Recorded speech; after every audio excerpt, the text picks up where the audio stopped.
Good evening, I'm Lori Tucker, and welcome to The 7. At the top of our Big 7 story list, a school threat on the first full day of classes. Now, leaders want parents to get a message across to their students. The Hamilton County Sheriff not revealing which school, but telling us one student faces charges after admitting to telling friends they plan to shoot up the school. According to the Sheriff's Office, detectives immediately interviewed the student who reportedly admitted making the threat, but said it was a joke. That child now faces a charge of threatening mass violence at the school. Hamilton County Superintendent says this is not how the school year should have started.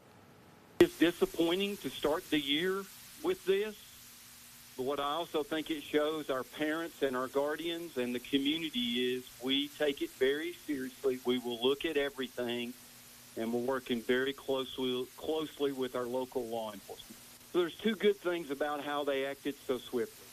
What I've messaged out to all the parents and what I've messaged out to all the teachers and everybody is, if you see something, say something. What also was great then was law enforcement immediately poured into it to go isolate it, identify it, and make sure that that threat never came to fruition.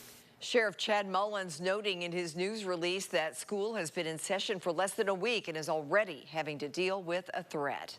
Hamilton County Sheriff again stressing today, quote, parents need to let their students know threats are not jokes, and anyone making any type of threat toward a school or another person will be charged accordingly. As for school security in Knox County, yesterday we heard from district leaders saying they're following a three-pronged approach with custom security plans for each campus, a highly trained armed security officer at every school, plus a policy of taking every threat seriously. Superintendent Dr. John Ricewick says he has asked the school board to consider renewing a plan to allow and expand random weapon searches. A Middlesboro, Kentucky mother is being held tonight on $1 million bond as she faces charges in the death of her 17-month-old daughter. Police say Erica Lawson has a preliminary hearing set for Tuesday. We've been telling you about the toddler's death. She was taken to East Tennessee Children's Hospital a week ago and died 2 days later. The Commonwealth Attorney's Office saying the little girl showed signs of physical and sexual abuse. Police say they've gathered DNA samples from some of the subjects they questioned. Those samples have been sent for testing. Earlier in the week, we visited a community gathering remembering this child. We'll keep following the case as it moves into the courtroom. A big decision in our next Big 7 at 7 story. No criminal charges against officers in a deadly shooting.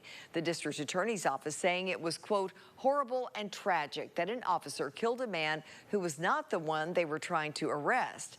District Attorney Jimmy Dunn putting out the results of his investigation into that shooting from back in May when David Wright was killed during a shootout with actual suspect Daryl Higdon.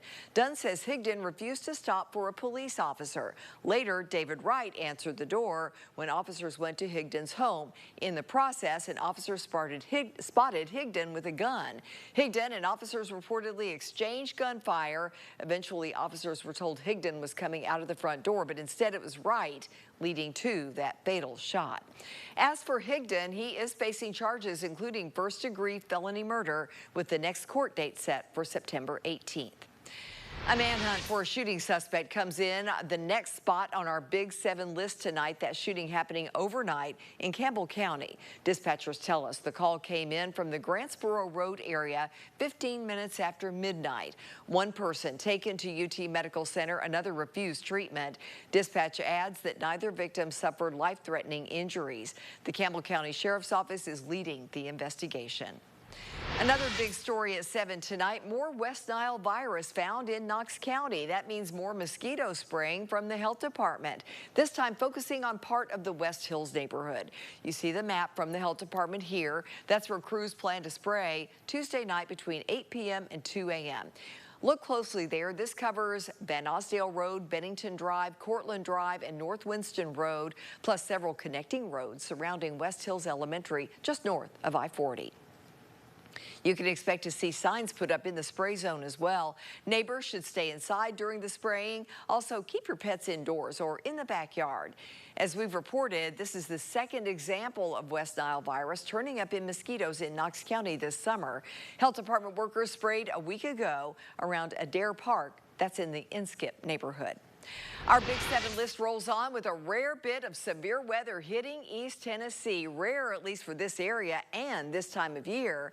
Check out these pictures posted to Facebook by the Roane County Highway Department. You can see back there trees snapped or knocked down by the force of the winds. That impact prompting a National Weather Service crew out of the Morristown office to go take a look. We had the chance to follow along in the Oral community in the far eastern part of Roane County along Highway 70. The National Weather Service telling us its survey team found damage consistent with an EF1 tornado. The tornado bringing maximum winds of 95 miles per hour, touching down along a half-mile strip. Now, we are told that some homes lost all or parts of their rooftops. Some small outbuildings were damaged, plus lots of trees were uprooted and snapped.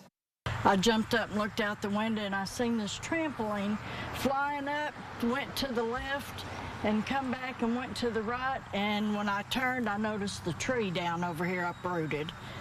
And then the more I got to looking around and seeing how bad it was.